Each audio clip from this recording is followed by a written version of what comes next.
Assalamualaikum warahmatullahi wabarakatuh. Pemirsa yang berbahagia, pada kesempatan ini kita ingin menyimak dan melihat perkembangan terbaru di Nigeria, wilayah di tanduk Afrika, yang sebenarnya ini adalah wilayah menjadi pusat perkembangan Kristen, terutama pada abad-abad terakhir atau bahkan dekade-dekade terakhir, ketika Kristen tidak lagi menarik perhatian atau menarik minat dari berbagai masyarakat di negara maju lainnya, ya. Seperti kita tahu bahwa Kristen baik Katolik maupun Protestan dekade-dekade ini mulai merosot di Amerika Serikat, ya, dalam kemerosotan yang sangat parah, di mana nyaris dalam setiap tahunnya itu orang yang keluar dari agama Kristen mencapai 1%, dan itu dalam pengertian adalah jutaan orang, jutaan jemaat. Begitu juga yang terjadi di Eropa. Bahkan di Jerman sendiri, sebuah negara yang sebetulnya dulu adalah pusat dari Protestan, lahir dan berkembangnya Protestan dengan ajaran Martin Luthernya, hari-hari ini Kristen juga dalam tahun ini itu keluar dari jamaat mencapai 400-an. Itu di Katolik dan hampir sama juga terjadi di Protestan.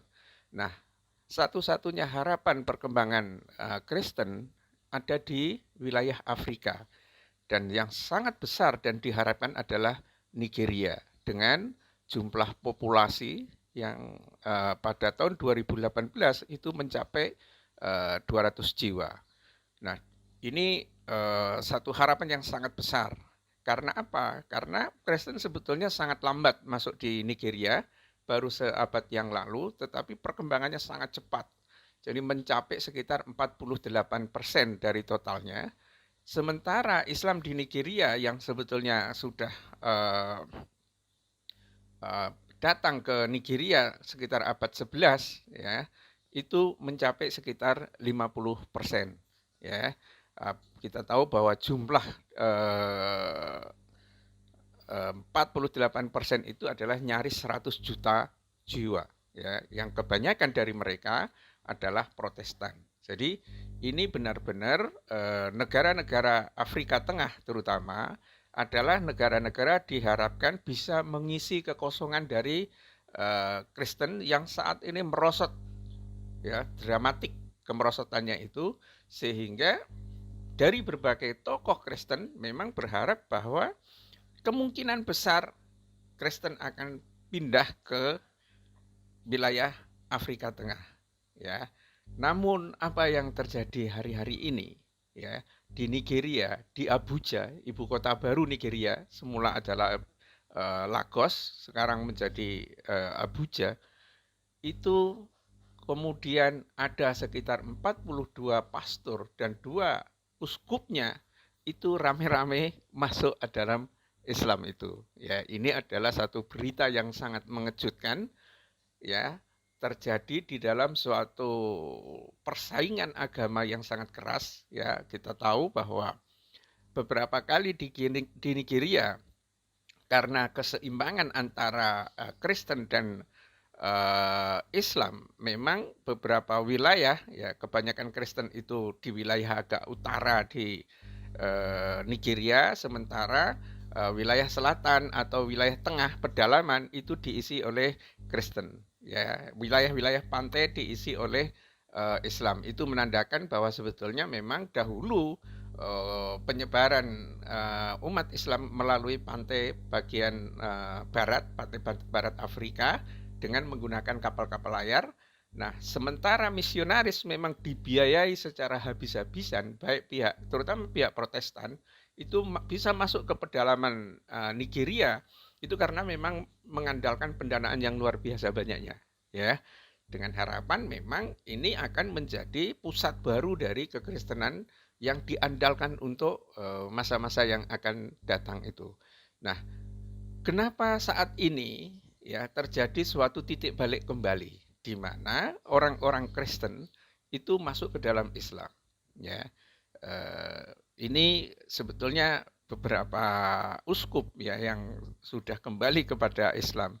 Itu sebetulnya juga problemnya adalah kenapa dia kembali kepada Islam, karena memang setelah dia mendapatkan pendidikan yang cukup ya dari ajaran-ajaran Kristen, kemudian mempelajari teologi, ya satu hal yang agak berat ketika orang itu cerdas adalah dia tidak bisa diyakinkan dengan doktrin yang tidak masuk akal. Ya, dengan doktrin yang tidak masuk akal. Dan ini memang memberikan dua pilihan, ya, dua pilihan kepada para pemimpin gereja yang ada di Afrika. Ya, yang perlu kita tahu bahwa ketaatan jamaat gereja atau domba-domba yang ada di Nigeria ini jauh lebih taat. Jadi orang itu kalau dia mengaku agamanya Kristen itu memang betul-betul datang ke gereja.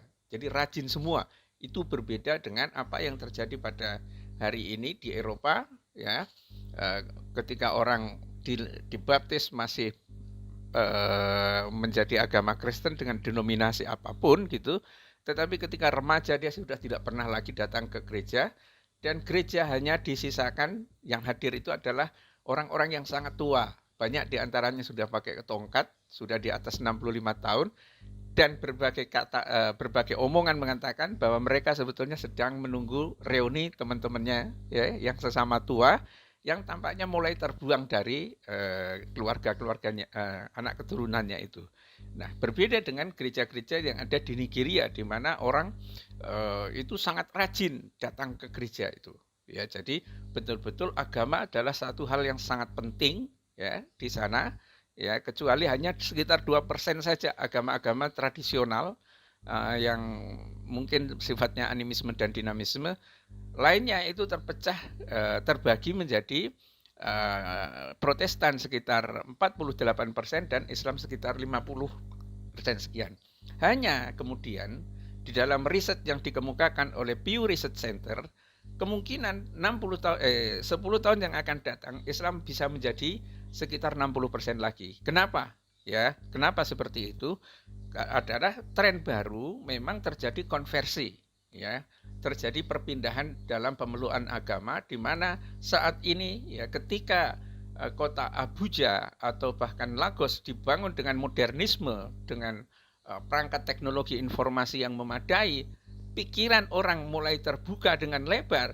Memang ketika dihadapkan pada ajaran itu, dia harus bisa memilih dan bisa membedakan mana ajaran yang sebetulnya sangat memuaskan secara rohani dan intelektual, dan mana ajaran yang justru bikin pusing secara intelektual dan rohani, ya. Jadi ada juga kata-kata yang mengatakan kalau Anda ingin menjadi seorang Kristen yang taat, abaikan pikiran Anda. Jadi jangan digunakan pikirannya, tapi cukup dengan yakini saja. Itu doktrin-doktrin seperti ini sudah sangat sering terjadi, dan ketika orang itu menggunakan pikirannya secara baik, mengerti secara persis tentang teologi yang dikembangkan di sana, maka bisa dipastikan, nyarislah bisa dipastikan, ya, kecuali orang yang sangat berharap mendapatkan materi atau kedudukan yang sangat memadai, dia akan melakukan convert ke dalam ajaran Islam itu. Ya, ini menjadi pukulan yang sangat serius, karena kita juga sempat menduga bahwa kenapa Afrika masih bisa menjadi tempat perkembangan Kristen adalah karena dia berasal dari orang-orang yang sangat awam, tetapi ketika teknologi informasi juga berkembang pesat di sana, ya, orang-orang yang kemudian dididik menjadi teolog atau menjadi seminaris, ya, pendeta maupun pastor, ya, itu ketika masuk sana, masuk dalam pendidikan yang lebih tinggi, malah justru meninggalkan ajaran ini dan kembali kepada Islam. Karena Islam di sana juga semaraknya luar biasa. Jadi nyaris jarang orang yang menyebut dirinya itu agnostik, ya, masih antara memilih ajaran Kristen maupun Islam, dan sama-sama bisa mendatangi tempat beribadahnya masing-masing.